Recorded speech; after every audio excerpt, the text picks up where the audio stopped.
सभी को प्रणाम। हम कर रहे हैं जन्म शताब्दी पुस्तक माला 56 का स्वाध्याय आज से शुरू। हर घर बने देव मंदिर और ज्ञान मंदिर। आइए एक गायत्री मंत्र के साथ स्वाध्याय को स्टार्ट करते हैं। विश्व मंडल के लिए प्रार्थना। सभी के हृदय प्रकाशित हो जाए, सभी के हृदय में प्रेम ज्ञान का प्रकाश इस तरह स्थापित हो जाए कि हम चलता फिरता देव मंदिर बन जाएं, ज्ञान मंदिर बन जाएं और वही वाइब्रेशन हमारे सारे घरों में फैल जाए। इसी भाव से एक गायत्री मंत्र। ॐ भूर्भुवः स्वः तत्सवितुर्वरेण्यं भर्गो देवस्य धीमहि धियो यो नः प्रचोदयात्।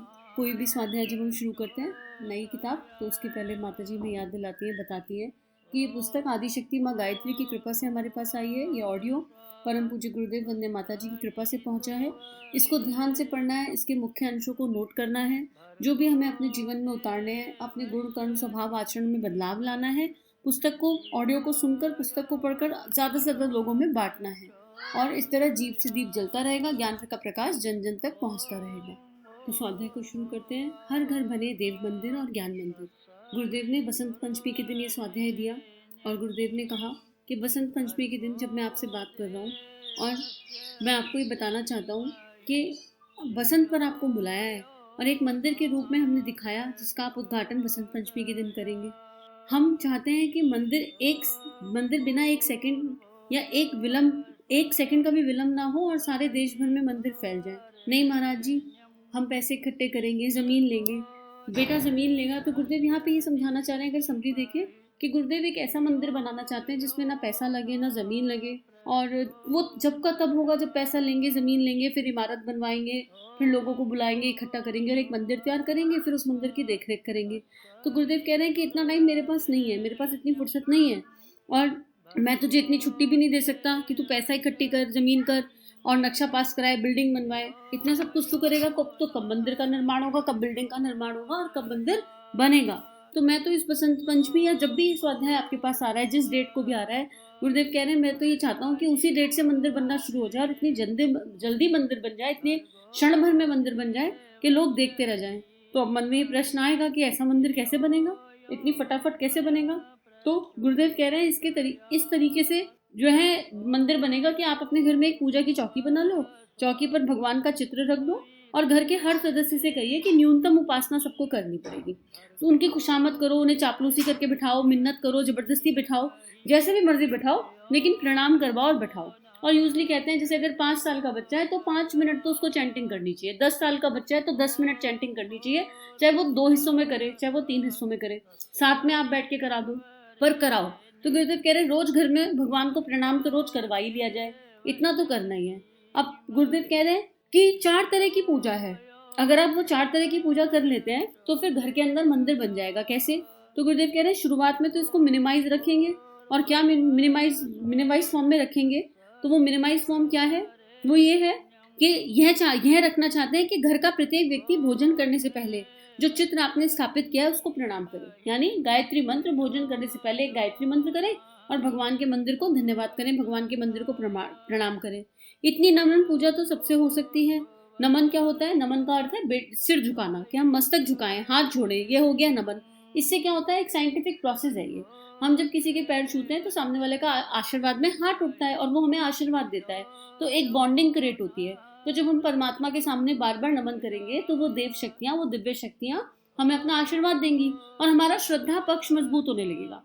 जैसे अगर हम कोई भी फोटो देखते हैं तो उस फोटो में, जिसका भी फोटो है, उससे रिलेटेड जो भी आपका इमोशन है वो पॉपअप हो जाता है ना, वो एनर्जी पॉपअप हो जाती है और आपके चेहरे पर एक स्माइल आ जाती है, वो यादें याद आ जाती हैं। इतनी शक्ति एक नॉर्मल फोटोग्राफ में है, हमारे फैमिली फोटोग्राफ्स में है। तो यही गुरुदेव कह रहे हैं कि जब वहां पर मंदिर में एक फोटो रखा है और जब नित्य प्रति उस फोटो के आगे सिर झुकेगा तो वहां से एक ऊर्जा आएगी जो हमारे अंदर ट्रांसफर होने लगेगी। और जब वो हमारे अंदर ऊर्जा ट्रांसफर होगी तो हमारा श्रद्धा विश्वास जगेगा, हमारे अंदर वो सारे दिव्य गुण जो उस फोटोग्राफ में है, उसके जो गुण हैं, जो क्वालिटीज हैं, वो हमारे अंदर ऑटोमेटिकली आने लगेंगी, क्योंकि हमारा चिंतन उस तरफ होगा। अब दिन में 3 बार खाना खाया, अब आप कोई काम इतनी बार करो तो वो प्रैक्टिस पड़ी जाएगी ना। 3 बार खाना खाया, हर बार खाना खाने से पहले प्रणाम किया, नमन किया, एक गायत्री मंत्र किया, या फिर घर में सबने बैठ के 5 मिनट जप कर लिया और फिर खाना खाया।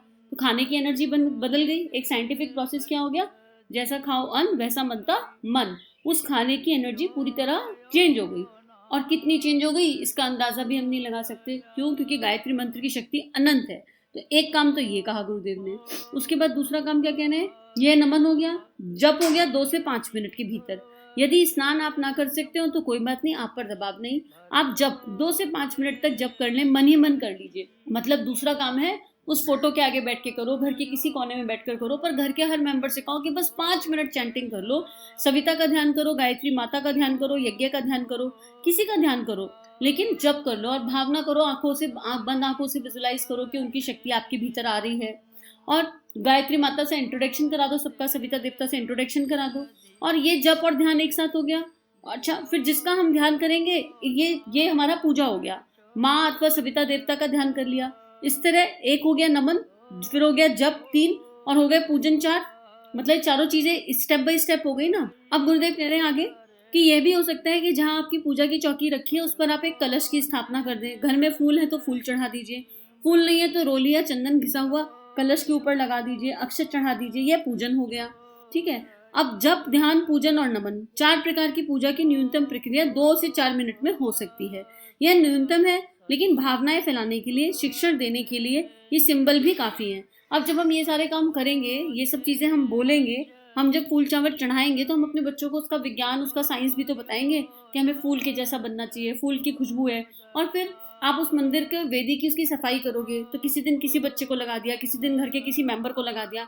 इनडायरेक्टली अगर मैं पंखे के नीचे बैठूंगी तो मुझे पंखे की हवा मिलनी ही मिलनी है, सीधा सीधा विज्ञान है।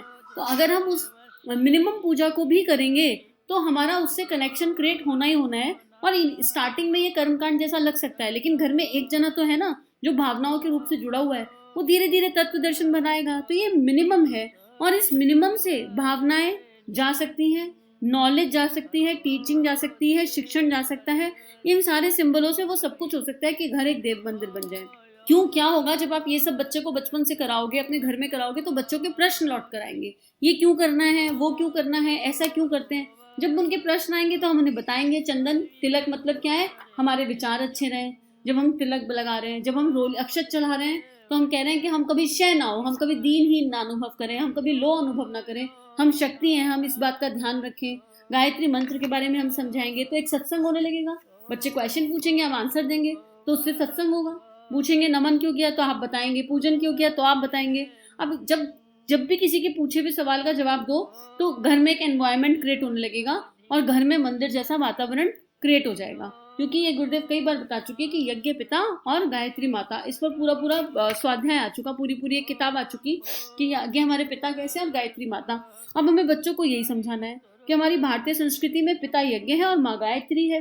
भाई ये तो निश्चित है कि हम तो टेम्परेरी माता पिता हैं, हम तो इस जन्म के माता पिता हैं अपने बच्चों के, लेकिन जो हमारे भी माता पिता हैं, जो हमारे जन्म जन्मांतर के माता पिता हैं, वो तो यज्ञ पिता और गायत्री माता ही है। तो गायत्री माता की पूजा करने के लिए श्रवण कुमार के तरीके से अपने घर में स्थापना करनी चाहिए। महाराज जी, हमारे घर में बहुत सारे बच्चे हैं, एक दिन तो गायत्री माता को ही उठा ले गए, एक दिन धूप बत्ती जलाकर घंटियां हिलाते रहे। अच्छा, तो उन्हें एक बार समझा दें, थोड़ी सी ऊंची जगह दीवार पर गायत्री माता का चित्र लगा दें। देखो, अब यहाँ पर इस एग्जाम्पल के माध्यम से गुरुदेव ये समझा रहे हैं कि ना करने के 100 बहाने हैं। हम कुछ ना कुछ एक्सक्यूज दे सकते हैं, बच्चे शैतान है, घंटी उठा लेते हैं, मंदिर उठा लेते हैं, पूजा के मंदिर में दिए से हाथ लगा लेते हैं, हाथ जल जाता है, ऐसा हो जाता है। लेकिन जो करना चाहता है ना, उसके लिए 100 रास्ते हैं।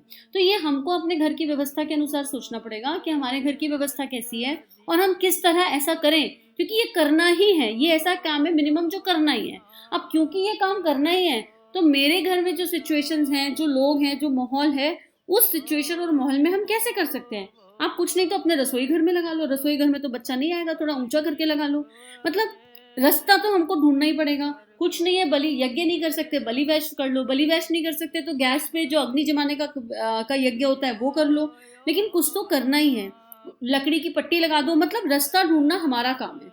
हमको कुछ इस तरह का रास्ता ढूंढना है कि ना बच्चे को नुकसान हो, ना किसी को घर में कोई व्यवधान हो, ना कोई दुखी हो, ना कोई परेशान हो, और मिनिमाइज लेवल पर काम हो जाए।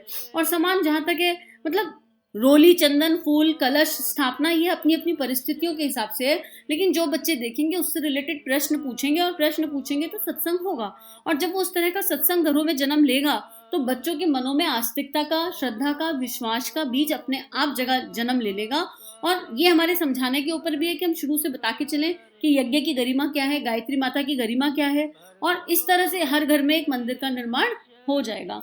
तो इसका स्वाध्याय आगे का कल करते हैं। हम सभी का जीवन गुरु शक्ति के दिव्य सूक्ष्म सानिध्य में मंगलमय हो, और जो गुरुदेव विज्ञान हमें समझा रहे हैं हम उस विज्ञान को गहराई से अनुभव कर सकें, समझ सकें, यही प्रार्थना। सभी को प्रणाम।